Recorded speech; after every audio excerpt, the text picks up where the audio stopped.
ایک ایسی ملکہ بھی گزری ہے جس کے حسن کی مثال مشرق وسطی دیا کرتا تھا، لیکن اس کا انجام ایسا ہوا کہ اس کی لاش گلیوں میں پڑی رہی اور جنگلی کتے اس کو نوچتے رہے۔ یہ کہانی ایک خوبصورت مگر مغرور اور ظالم ملکہ کی، اور ایک ایسے نبی کی جو اکیلے پوری قوم کے سامنے ڈٹے رہے۔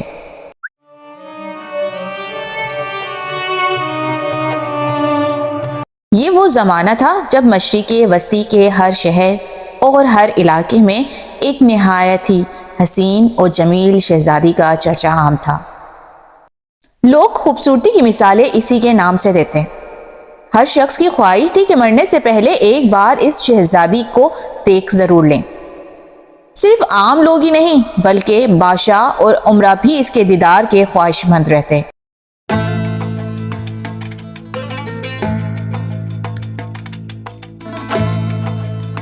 اس شہزادی کا نام تھا ایزابیل۔ یہ وہ دور تھا جب حضرت سلمان علیہ السلام کی وفات کے کئی سال گزر چکے تھے اور بنی اسرائیل کی عظیم سلطنت دو حصوں میں تقسیم ہو چکی تھی۔ شمالی علاقہ اسرائیل کہلاتا تھا اور جنوبی ریاست یہودا۔ اس وقت اسرائیل پر اخی نامی بادشاہ حکومت کر رہا تھا، جو اسرائیل کا 7واں بادشاہ تھا اور 918 قبل مسیح میں تخت نشین ہوا کرتا تھا۔ اخی شہزادی ایزابیل کے حسن کا اس قدر دیوانہ تھا کہ اس سے شادی کر لی۔ ایزابیل بے حد خوبصورت پر مغرور عورت تھی۔ وہ فنیکیا کے بادشاہ کی بیٹی تھی۔ فنوکی لوگ جو تھے وہ بال نامی بت کی پرستش کیا کرتے تھے، جبکہ بنی اسرائیل اور بادشاہ اخی توحید پرست تھے اور حضرت موسیٰ علیہ السلام کی شریعت کی پیروی کرتے تھے۔ لیکن ایزابیل کے اثر میں آ کر اخی نے بال کی عبادت شروع کر دی۔ ایزابیل نہایت ہی مکار اور ظالم عورت تھی۔ اس نے بادشاہ کو قائل کیا کہ بال کے لیے ایک عظیم مندر اور ایک بہت بڑا بت بنایا جائے تاکہ بنی اسرائیل میں اس کی عبادت عام ہو جائے۔ چنانچہ دارالحکومت سمریا میں بال کا ایک عظیم الشان مندر تعمیر کیا گیا اور سونے کا ایک 20 فٹ اونچا بت بنایا گیا۔ اس بت کے 4 منہ تھے اور 400 آدمی اس کی خدمت میں مقرر کیے گئے تھے۔ اس مندر کے گرد میلے لگنے لگے۔ لوگ منتیں مانتے، سونا چاندی چڑھاتے اور اس کی عبادت کرتے۔ اسی نسبت سے اس شہر کا نام بالبک پڑ گیا۔ تاہم بنی اسرائیل میں کچھ لوگ ایسے بھی تھے جو حضرت موسیٰ علیہ السلام کے دین پر قائم تھے اور اس جھوٹے خدا کی عبادت سے نفرت کرتے تھے۔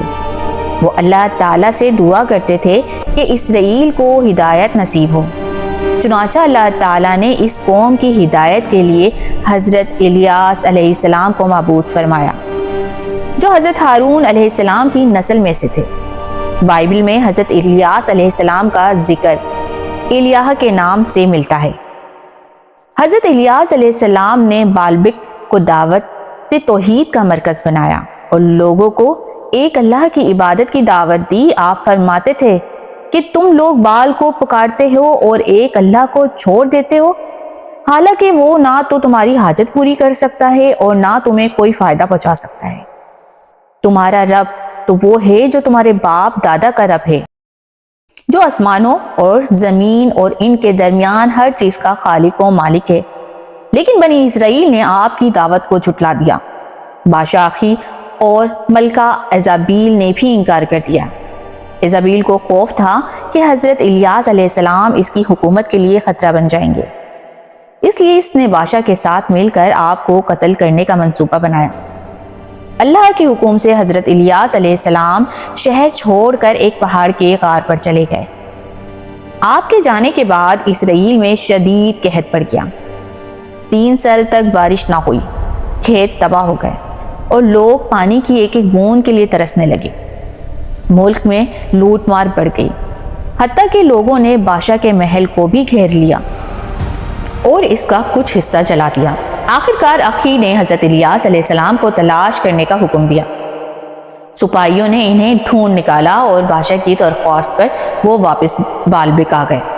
حضرت الیاس علیہ السلام نے بادشاہ اور بنی اسرائیل کو ایک تجویز دی کہ بال کے پجاری اپنے خدا کے نام پر قربانی دیں اور میں اپنے رب اللہ کے نام پر قربانی پیش کروں گا۔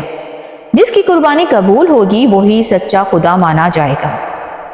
اس وقت رسم یہ تھی کہ قربانی کو اونچی جگہ پر رکھا جاتا تھا اور آسمان سے آگ آ کر اسے جلا دیا کرتی تھی، تو اسی قبولیت کی علامت سمجھا جاتا تھا۔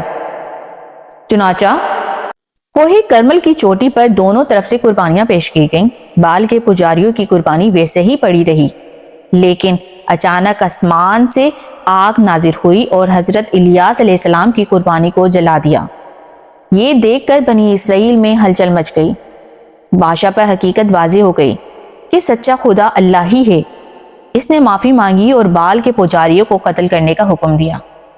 حضرت الیاس علیہ السلام نے بارش کے لیے دعا کی تو فوراً آسمان پر بادل چھا گیا اور موسلا دھار بارش شروع ہو گئی۔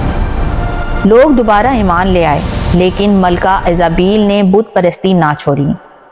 اس نے دل میں حضرت الیاس علیہ السلام سے بدلہ لینے کا عزم کیا اور دوبارہ بادشاہ کو بہکا دیا۔ بادشاہ پھر بال کی عبادت کرنے لگا اور قوم پھر دوبارہ گمراہی میں پڑ گئی۔ شراب نوشی، زنا اور شرک عام ہو گئی۔ آخرکار حضرت الیاس علیہ السلام نے دعا کی، یا تو یہ قوم ہدایت پا جائے یا ان پر عذاب نازل ہو جائے۔ بنی اسرائیل کے لیے عذاب مقرر ہو چکا تھا۔ سرحدوں پر آباد وحشی قبائل نے ان پر حملہ کر دیا، شہر کو لوٹ لیا اور آگ لگا دی گئی۔ ہر طرف لاشیں اور تباہی پھیل گئی تھی۔ اخی ملکہ ایزابیل اور ان کے بیٹے کو بھی قتل کر دیا گیا۔ ملکہ کی لاش گلیوں میں پڑی رہی اور جنگلی کتے اسے نوچتے رہے۔ اس وقت نہ بال کام آیا نہ کوئی اور جھوٹا معبود۔ آج وہ شہر لبنان کے علاقے بالبک کے صورت میں موجود ہے، جہاں کھنڈرات آج بھی اسی عروج و زوال کی داستان سناتے ہیں۔